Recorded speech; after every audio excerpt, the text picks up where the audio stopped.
तो सभी विद्यार्थियों का स्वागत है आज के इस ऑनलाइन क्लास के तृतीय कालखंड में। अभी आप लोगों ने दो कक्षाओं में बहुत गंभीरता से अध्ययन किया होगा और गणित विषय से संबंधित एक ब्लूप्रिंट में कौन कौन से प्रश्न कितने नंबर का, कितनी संख्या में और किस तरीके का प्रश्न आता है, कैसे हम उसके अनुसार बोर्ड परीक्षाओं की तैयारी कर सकते हैं, इसका विस्तार से चर्चा मैडम ने किया होगा। तो इसी तारतम्य में अभी जो हम चर्चा करने वाले हैं बहुत महत्वपूर्ण चैप्टर है हमारा, वो है क्वाड्रेटिक इक्वेशन या एक चर वाले द्विघाती समीकरण। तो आइए सबसे पहले समझते हैं कि वो क्या होता है। आप सभी पूर्व में परिचित हैं कि बहुपद क्या है। तो एक चरी द्विघात समीकरण, जिसको हम दूसरे शब्दों में वर्ग समीकरण कहते हैं, इसका अर्थ क्या है। तो अगर हम ध्यान से देखें तो परिभाषा आपको विजुअल हो रही होगी। तो इस परिभाषा के अनुसार यदि हम किसी एक बहुपद को इस तरीके से लें कि वो बहुपद जो है द्विघात बहुपद हो और उसे शून्य के बराबर कर दें, तो एक समीकरण का निर्माण हो जाता है। तो इसी समीकरण को हम वर्ग समीकरण अथवा द्विघात समीकरण कहते हैं। और यदि आप इसको फिर से गौर से देखें तो एक शब्द इसमें आया है बहुपद। बहुपदों का ज्ञान आवश्यक है इस पूरे चैप्टर को समझने के लिए। तो मुझे लगता है कि आप लोगों ने बहुपद का अध्ययन बहुत विस्तार से किया होगा। दूसरा जो है इसका मानक स्वरूप होता है या व्यापक रूप। तो किसी वर्ग समीकरण का मानक स्वरूप या व्यापक रूप का क्या अर्थ है। जैसा आपको दिखाई पड़ रहा है, किसी वर्ग समीकरण ax की घात 2 धन bx धन c बराबर 0, जहां पर ये जो a, b और c ये जो स्वैच्छ अचर आपको दिखाई पड़ रहे हैं, वे स्वैच्छ अचर जो है वो बिलोंग्स टू रियल नंबर, अर्थात ये वास्तविक संख्याएं हैं। और मोस्ट इंपॉर्टेंट चीज ये है कि उन वास्तविक संख्याओं में जो x के वर्ग का गुणांक है वो कभी भी 0 नहीं होना चाहिए। तो इस प्रकार यह जो स्वरूप है इसको हम मानक स्वरूप कहते हैं। आइए नेक्स्ट समझते हैं कि जो हमारा वर्ग समीकरण है वो वर्ग समीकरण कितने प्रकार के संभव होते हैं। बच्चों, वर्ग समीकरण मेनली दो प्रकार के होते हैं। एक जिसको हम शुद्ध वर्ग समीकरण कहते हैं, दूसरा जिसको हम मिश्र वर्ग समीकरण कहते हैं। दोनों में क्या अंतर है। शुद्ध वर्ग समीकरण का अर्थ है कि एक ऐसा वर्ग समीकरण जिसमें चर का केवल द्विघात वाला पद हो, अचर पद तो हो सकता है, नहीं भी हो चलेगा, लेकिन मोस्ट इंपॉर्टेंट यह है कि चर का द्विघात वाला पद उपस्थित होना चाहिए। ऐसे सारे समीकरणों को हम शुद्ध वर्ग समीकरण कहते हैं। दूसरा वो होता है वो है मिश्र वर्ग समीकरण। मिश्र वर्ग समीकरण का अर्थ ये है कि जिसमें द्विघात तो होने ही है क्योंकि वर्ग समीकरण है, द्विघात पदों के साथ साथ एक घाती पद भी उसमें शामिल होने चाहिए। चर हो भी सकते हैं, नहीं भी हो सकते हैं। तो ऐसे जो समीकरण होते हैं, ऐसे वर्ग समीकरणों को हम मिश्र वर्ग समीकरण के नाम से जानते हैं।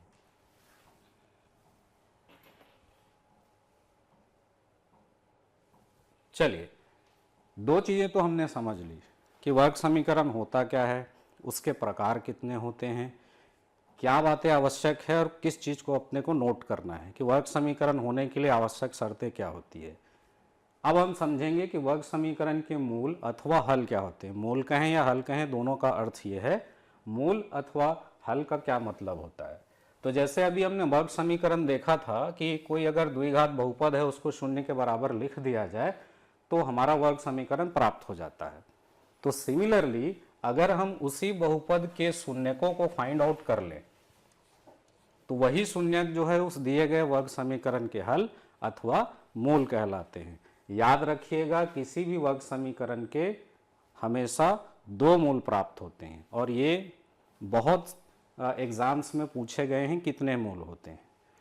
तो मूल हमने समझ लिए, आइए थोड़ा सा आगे बढ़ते हैं। चलिए, मूल अभी तो हमने समझ लिया, लेकिन मूल ज्ञात करने की जो विधियां हैं आइए उस पर चर्चा करते हैं। तो समीकरण के मूल अथवा हल ज्ञात करने के लिए बेसिकली आज जो हम चर्चा करने वाले हैं वो है तीन विधियां। सबसे प्रथम विधि है गुणनखंडन विधि, फैक्टराइजेशन मेथड। दूसरा है आपका पूर्ण वर्ग विधि होल स्क्वायर मेथड, और तीसरा श्रीधराचार्य सूत्र विधि या फॉर्मूला मेथड। तो चलिए बारी बारी उसकी चर्चा करते हैं। Let's see.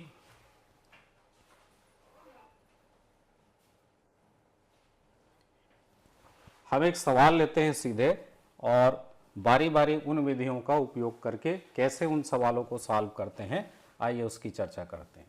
तो अभी एक गुणनखंडन विधि की जैसे हमने चर्चा की, तो बेसिक वर्किंग रूल क्या है गुणनखंडन विधि में।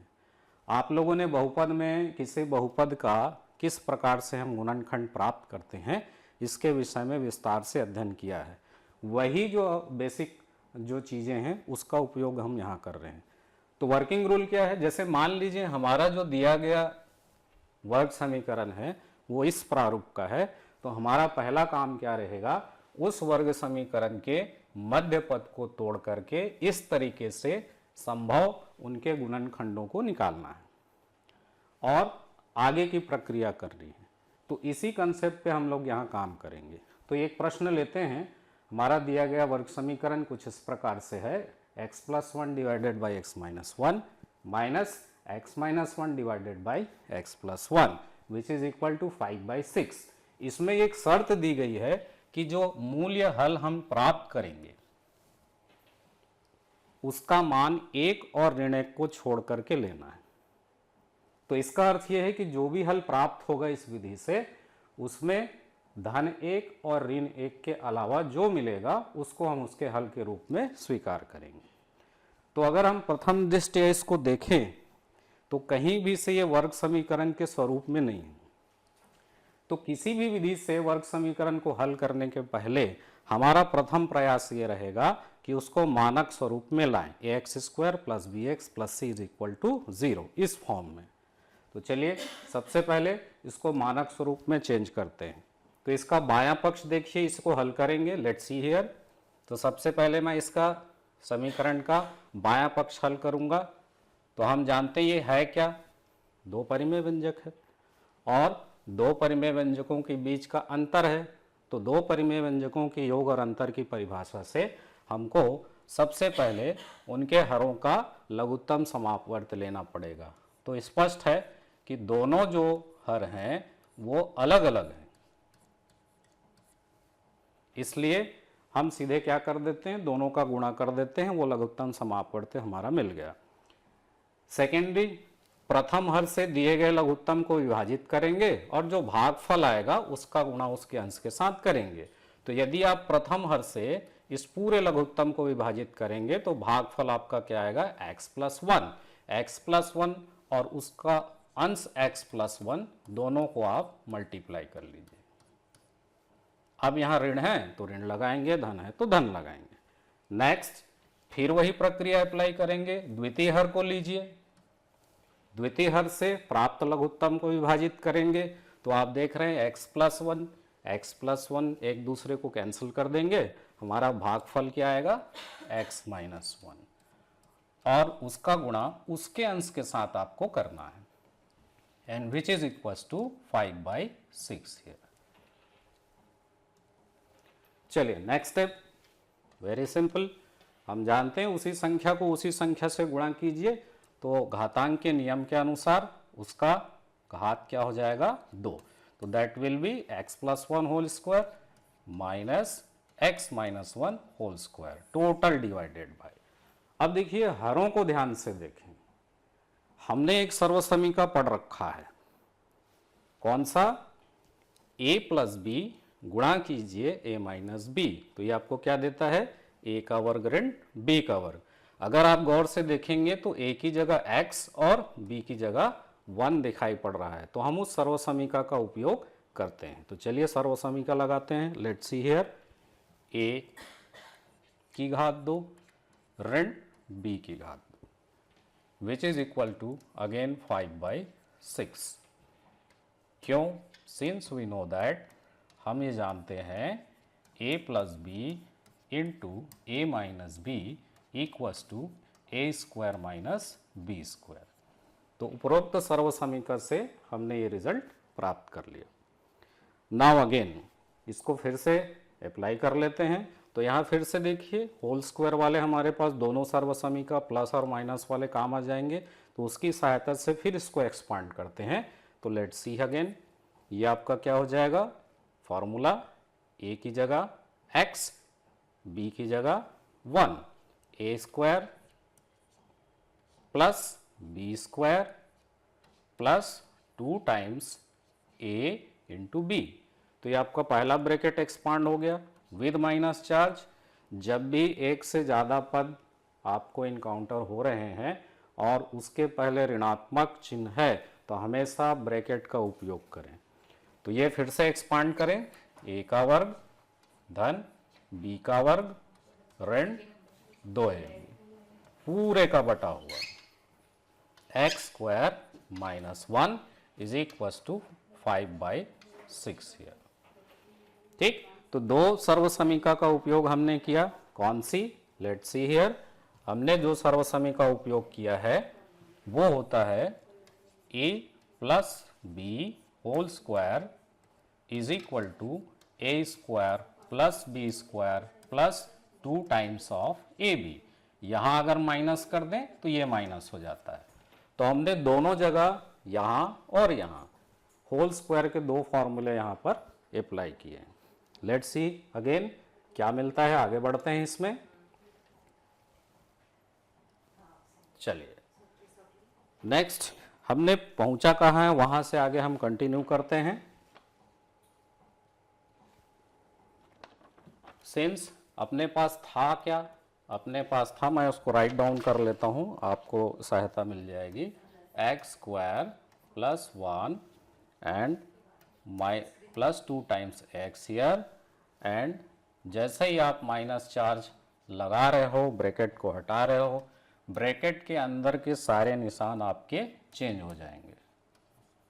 तो इस तरीके से आपको पूरा एक्सप्रेशन जो अंश में है वो नजर आने लगेगा। This is x square minus 1 and RHS में कोई परिवर्तन नहीं है, ये आपका 5/6 है। Is it clear now? आगे बढ़े, लेट्स सी। अब देखिए यहाँ पर हम जानते हैं कि भाई जो समान घात वाले पद होते हैं और उनके गुणांक विपरीत चिन्ह वाले होते हैं और समान होते हैं, वो आपस में एक दूसरे को कैंसल कर देते हैं सामान्य भाषा में। तो हमारे पास देखिए ये वाला टर्म, ये वाला टर्म, और ये -1 और ये +1 दोनों आपस में कैंसल हो गए। तो मिले क्या, विच इम्प्लॉइज दैट 2x ये जमा होकर के हो गए 4x, पूरे का बटा हुआ X square minus 1 is equal to 5/6 here. Again इस परिस्थिति में हम क्या करते हैं, तिर्यक गुणा करने पर, तो तिर्यक गुणा कीजिए, 5 का गुणा हो जाएगा एक्स स्क्वायर माइनस 1 से और 6 का गुणा हो जाएगा 4x से। तो फाइनली हमको मिला का 5x square minus 5 is equal to 6 चौक 24x हियर।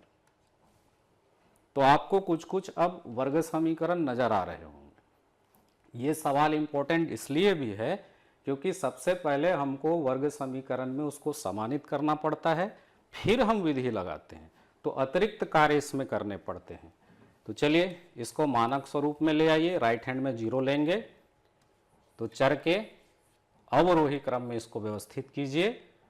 ये 24x राइट हैंड से लेफ्ट हैंड साइड में आ गया, इसलिए उसका चिन्ह बदल गया और ये बराबर मिल गया 0। अब फाइनली हमारे पास वह समीकरण एक वर्ग समीकरण के रूप में प्राप्त हुआ है। अब इसको हमको गुणनखंड विधि से अध्ययन करना है। इसको जानने के पहले देखिए, आपने बहुपद जब अध्ययन किया था और मध्य पद को बांटने की विधि पढ़ी थी, तो 2 टाइप के द्विघात बहुपदों का आपने अध्ययन किया होगा। एक जिसमें जो आपका द्विघात पद है उसका जो गुणांक है, ये वाला गुणांक 1 हुआ करता था, और 1 के अलावा उसका गुणांक कोई अन्य राशि है। तो 2 तरीके के आपने देखे होंगे और दोनों में गुणन खंडन करने के जो रूल है वो अलग अलग है। तो ये आपका टाइप 2 है। टाइप 2 के केस में हमको करना क्या है, टाइप 2 के केस में आप जानते हैं हमको 2 संख्याएं इस तरीके से ढूंढनी है। किस तरीके से ढूंढनी है कि जिनको अगर हम गुणा कर दें तो a और c दोनों के गुणनफल के बराबर मिलने चाहिए। लेट्स सी हियर, हमारा टारगेट क्या है? हमारा टारगेट है दो इस प्रकार की संख्याओं को खोजना है जिनको गुणा करने पर a अर्थात 5, c अर्थात ऋण 5 दोनों के गुणनफल यानी -25 के इक्वल आना चाहिए। दूसरी शर्त क्या होती है? उन्हीं संख्याओं का जो योगफल है, याद रखेंगे योगफल, योगफल जो है मध्य पद अर्थात x के गुणांक के तुल्य होना चाहिए, दैट इज -24। तो चलिए ऐसी दो संख्याएं ढूंढते हैं। अगर हम 5 और 5 की बात करें तो दोनों का गुणा तो 25 आ रहा है, लेकिन 5 और ऋण 5 को अगर आप चिन्ह के साथ जोड़ेंगे तो आपको 0 मिलेगा, तो ये एप्लीकेबल नहीं है। तो ऐसे ही हम संख्याओं को ढूंढेंगे तो हम एक ऐसी संख्या पर जरूर पहुंचेंगे जो इन दोनों शर्तों का पालन करता होगा। जैसे मैं एक संख्या ले रहा हूं 1, दूसरी संख्या ले रहा हूं ऋण 25, तो देखिए दोनों का गुणनफल ऋण 25 के बराबर मिल गया। ये शर्त जो है वो सेटिस्फाई हो रहा है। नेक्स्ट हम दोनों को जोड़ेंगे। देखिए गणित में घटाना नाम का कोई चीज नहीं होता है, होता है हमेशा जोड़ना। इसका अर्थ ये है 1 में आप ऋण 24 को जोड़ रहे हैं, ठीक, या 1 में ऋण 24 घटा रहे हैं, दोनों का मतलब एक ही है, ठीक। लेकिन हमारे पास संख्याएं कौन सी है? 1 और ऋण 25। तो दोनों टारगेटेड संख्याओं को हमने ले लिया। 1 में ऋण 25 घटाइए या 1 में ऋण 25 जोड़िए। देखिए बातों का ध्यान रखेंगे, गणित में जोड़ना होता है, घटाना नहीं होता। हम क्या कर रहे हैं? 1 में ऋण 25 जोड़ रहे हैं, तो जैसे ही आप जोड़ेंगे आपको क्या मिलेगा? ऋण 24। रूल क्या है? चिन्ह को भूल जाइए, बड़े में छोटे को घटा के रख दीजिए, जो भी रिजल्ट आएगा बड़े के निशान उसमें चिपका दीजिए। तो हमारे पास दो संख्याएं मिल गई जो दोनों शर्तों का पालन कर रहा है। तो मध्य पद को तोड़ लेते हैं। आइए, ये आपका द्विघात पद।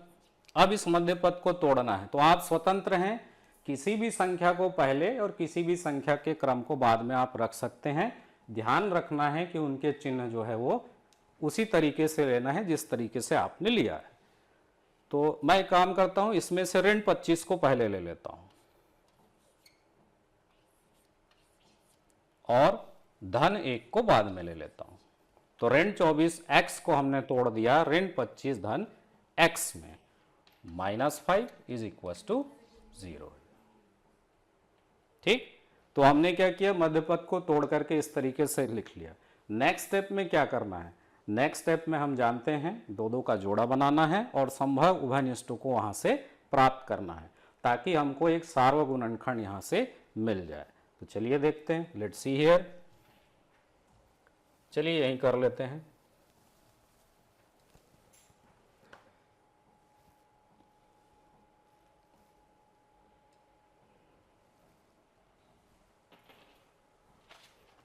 चलिए मैं उस क्वेश्चन को बाद में लिखता हूं, शायद आपको विजिबल नहीं होगा उसमें। हम पहुंचे थे 5x² minus 25x plus x minus 5 equals to 0। दो का जोड़ा बनाइए। प्रथम जोड़ा हमारे पास ये होगा, सेकंड जोड़ा हमारे पास ये होगा। दोनों जोड़ों में संभव उभयनिष्ठ लेते हैं। उभयनिष्ठ लीजिए, यहां पर दिखाई दे रहा है, देखिए 25 5 से विभाजित हो रहा है, मतलब 5 आप उभयनिष्ठ ले सकते हैं। x इसके पास भी है, x इसके पास भी है, लेकिन इसका घात 2 है, इसका घात 1 है। हम जानते हैं कि जो छोटा घात होता है उसको उभयनिष्ठ लिया जा सकता है। तो फाइनली इस जोड़े में से उभयनिष्ठ हमको क्या मिलेगा? 5x, यहां बचेगा x ऋण 5। सेकंड देखिए, दोनों में कुछ उभयनिष्ठ है, अपकोष है, यहां पर हम उभयनिष्ठ ले सकते हैं +1 इक्वल्स टू 0। तो आप गौर करेंगे दोनों पदों में एक सार्वगुणनखंड आपको मिल रहे हैं बिल्कुल एक जैसे, x माइनस 5। तो दोनों में से फिर से उभयनिष्ठ लीजिए। x माइनस 5 जैसे ही उभयनिष्ठ निकालेंगे, प्रथम पद के पास बच रहा है 5x, द्वितीय पद के पास +1, and which is equals to 0। तो फाइनली जो गुणनखंड विधि के हाइपोथेसिस है हम वहां तक पहुंच चुके कि दिए गए वर्ग समीकरण का संभव गुणनखंड स्वरूप लेके आइए, तो हम ले आए। अब यहाँ क्या प्रकट हो रहा है? ये प्रकट कर रहा है भाई कि दो संख्याओं का गुणा शून्य के बराबर है। ये कब संभव है? ये तभी संभव होगा जब दोनों में से कोई एक आवश्यक रूप से शून्य हो। तो इस तरीके से हम ये कह सकते हैं कि ये तभी संभव होगा जब x माइनस 5 या तो ये 0 हो या दूसरी वाली संख्या 0 हो। दोनों में से किसी एक संख्या को आवश्यक रूप से शून्य होना पड़ेगा, तभी ये दोनों का गुणनफल शून्य के बराबर आएगा। तो दो परिस्थितियां हमारे पास आ गई। यदि हम लेके चलें कि x माइनस 5 अगर 0 है तो उस कंडीशन में हमको क्या मिल रहा है? देखिए x is equal two plus 5। तो हमारा जो दिया गया वर्ग समीकरण है उसका प्रथम मूल्य हल का मतलब वही है जो उसमें उपस्थित अक्षर संख्या का मान। तो प्रथम हल हमको क्या मिल गया? धन 5। द्वितीय परिस्थिति क्या होगी? चलिए द्वितीय परिस्थिति भी डिस्कस कर लें। यदि हम दूसरी राशि x प्लस 1 इक्वल टू 0 इसको शून्य के बराबर ले लें तो हमको क्या रिजल्ट मिलेगा? पक्षांतरण करिए, हमको x की वैल्यू चाहिए, तो 5x must be equal to -1 and therefore x will be equal to -1 divided by 5। अतः यह समीकरण का दूसरा मूल होगा। शर्त क्या थी? शर्त बताया गया था कि x की value should not be equal to -1 और +1। तो ये दोनों कंडीशन को ये फॉलो कर रहा है। अतः दिए गए वर्ग समीकरण के मूल क्या होंगे? x बराबर 5 और x बराबर ऋण 5। ठीक, तो ये है गुणनखंड विधि और गुणनखंड विधि को हल करने के विभिन्न चरण। आइए थोड़ा सा आगे बढ़ते हैं और अगली विधि की ओर चलते हैं। नेक्स्ट जो विधि है उसकी बात करें। Let's see here. चलिए पूर्ण वर्ग विधि की हम बात करते हैं। पूर्ण वर्ग विधि क्या चीज है और पूर्ण वर्ग विधि कैसे काम करती है, आइए इस पर पहले बात करें। तो पूर्ण वर्ग विधि के केस में क्या करना है? सबसे पहले इसका जो वर्किंग रूल है इसको ध्यान से देखिएगा कि दिए गए वर्ग समीकरण को हमको जो है x प्लस समथिंग के या फिर x माइनस समथिंग के इसके होल्स के रूप में लाना है, पूर्ण वर्ग के रूप में लाना है। और इसको परिवर्तित करने के लिए जो कार्यकारी सूत्र है हम इसका उपयोग करेंगे। इसका बहुत बार हम लोग उपयोग करते आ रहे हैं। x plus Y whole square is equal to X square plus 2xy plus Y square. अगर हम इसको माइनस ले लें तो डिफरेंस क्या आता है? आपका x y का जो गुणांक है उसके चिन्ह भी बदल जाते हैं। तो चलिए एक प्रश्न लेते हैं सीधे और कैसे इसको इम्प्लीमेंट करेंगे इसको देखते हैं। तो फिर से आप देखिए, ये एक समीकरण तो दिया है लेकिन पता ही नहीं चल रहा है कि वर्ग समीकरण है कि कौन सा समीकरण है। एक्चुअल में समीकरण ही नहीं है, हम जो देख रहे हैं ये किसी प्रकार का विस्तार है। तो याद रखिएगा जो स्पेसिफिक सवाल हैं जितने भी जिसमें हमको अतिरिक्त कार्य करने पड़ते हैं वो सारे सवाल परीक्षा की दृष्टि से काफ़ी इंपॉर्टेंट होते हैं। तो चलिए इसकी बात करते हैं। इसको देखने से हमको पता चल रहा है कि ये किसी प्रकार का एक्सपांसन या एक्सप्रेशन दिखाई पड़ रहा है, लेकिन हमको कहीं भी समीकरण नज़र नहीं आ रहा है। तो चूंकि ये स्पेसिफिक सवाल है तो उसके हल करने के तरीके भी अलग होंगे।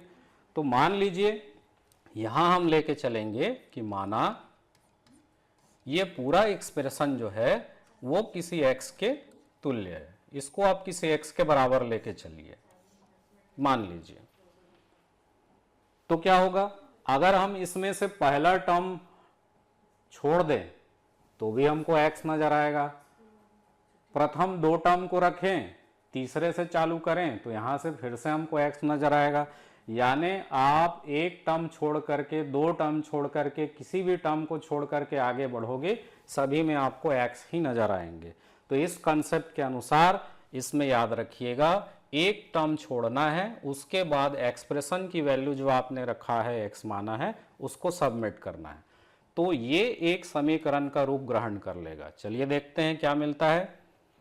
आपको एक टर्म रखना है, उसके बाद में x सबमिट करना है, तो that will be give you x is equal to within the root करनी के अंदर 7 प्लस x हियर। तो देखिए हमने एक्सपेंशन को ब्रेक कर दिया और उसको एक समीकरण का स्वरूप दे दिया। अभी भी हमको ये वर्ग समीकरण नजर नहीं आ रहे, तो इसको हमको वर्ग समीकरण में परिणित करना पड़ेगा। तो चलिए काम करते हैं। पहला तो काम करना पड़ेगा भाई ये वर्गमूल हट जाए। तो वर्गमूल कब हटेगा? जब हम दोनों पक्षों का वर्गमूल लेते हैं। तो दोनों पक्षों का वर्गमूल ले लीजिए। वर्गमूल लेना है? नो, वर्गमूल हटाना है तो वर्ग करना पड़ेगा। तो दोनों पक्षों का वर्ग कर दीजिए, बाएं पक्ष का एंड दाहिने पक्ष का। ये हमने दोनों पक्ष में वर्ग कर दिया क्योंकि हमको वर्गमूल नहीं चाहिए। तो फाइनली हमको मिला क्या? X square is equal to 7 plus X. तो ऑटोमेटिकली देखिए हमारा राइट हैंड साइड में से वर्गमूल खत्म और ये अब वर्ग समीकरण नजर आने लग गए। तो सभी राशियों को लेफ्ट हैंड साइड में उठा के लाइए और चरों के घातांकों के अवरोही क्रम में उसको व्यवस्थित कर दीजिए। अब ये हमारा मानक वर्ग समीकरण के स्वरूप में आ चुका है। अब हम स्वतंत्र हैं। अभी हमने किस विधि से? गुणनखंड विधि से हल किया, तो आप उससे कर सकते हैं। हम यहाँ पर पूर्ण विधि इसमें से अप्लाई करके सीखना चाहते हैं। चलिए लेट्स सी हियर। इसको याद रखिएगा समीकरण को। चलिए समीकरण क्या था हमारा?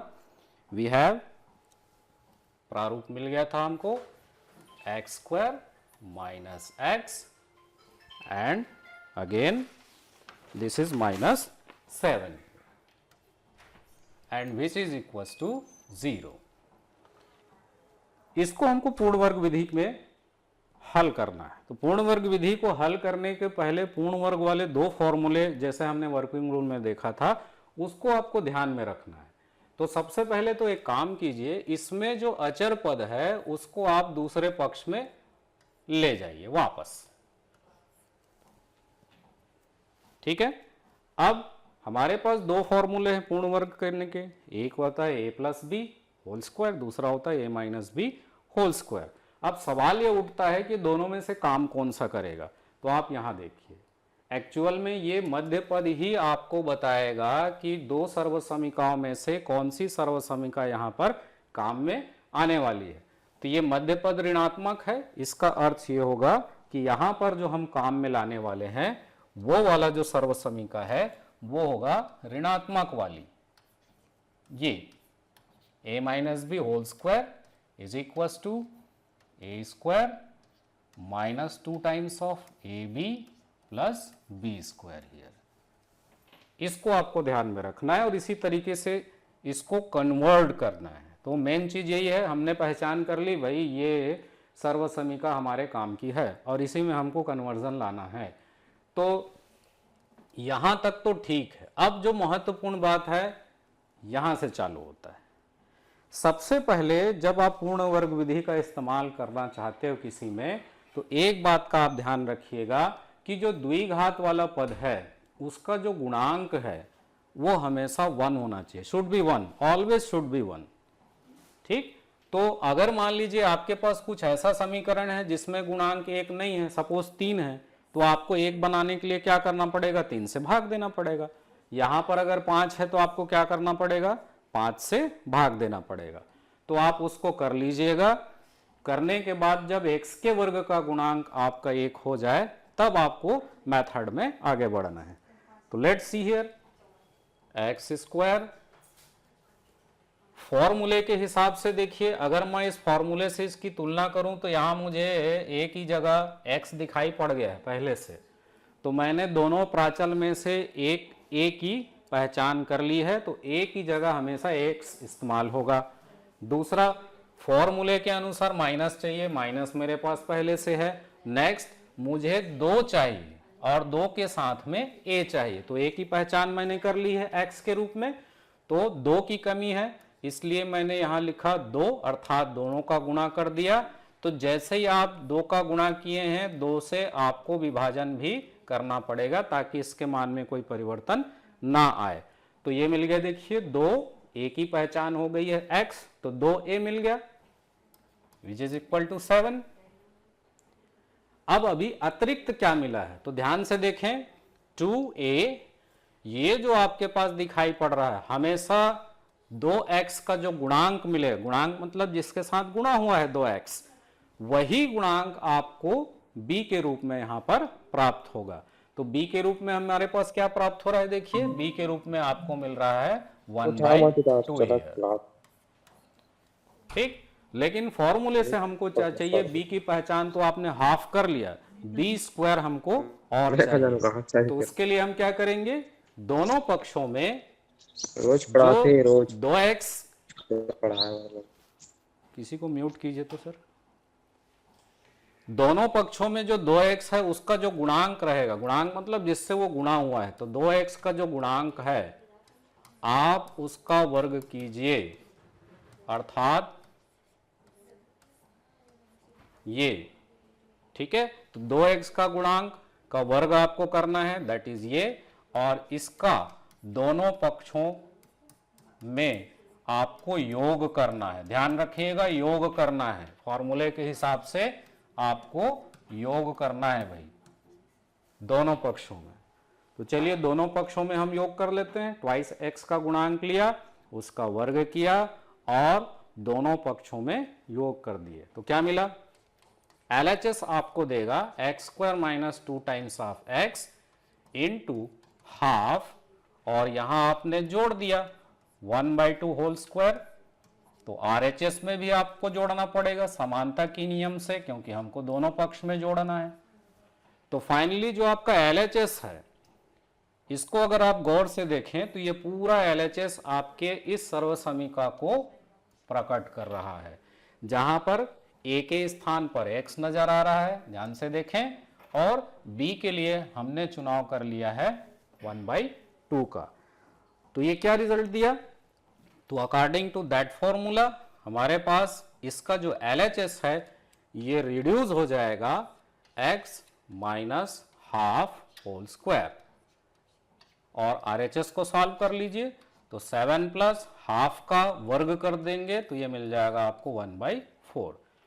तो बेसिकली यही रूल है, आपको पूर्ण वर्ग को इस तरीके से इस्तेमाल करना है कि एक पक्ष में आपको एक पूर्ण वर्ग राशि मिले और दूसरी पक्ष में जो है वो चर से रहित, अर्थात चर राशि उसमें शामिल ना हो, ऐसे आपको लेके आना है।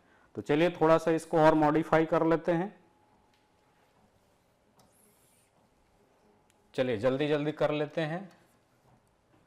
x minus half whole square is equal to, we have, इसको सॉल्व कर लीजिए। साथ में अगर हम 1/4 को जोड़ें तो कैसे जोड़ें, हम जानते हैं सामान्य दो परिमेय संख्याओं के योग की परिभाषा से 1 और 4 का लघुत्तम आएगा 4, 4 सत्ते 28 और ये धन 1। तो फाइनली RHS हमको क्या दे रहा है, 29/4। अब हमको x की वैल्यू चाहिए, इसका मतलब फिर से हमको क्या करना पड़ेगा, ये स्क्वायर हटाना पड़ेगा, ब्रैकेट हटाने पड़ेंगे, तब x मिलेगा।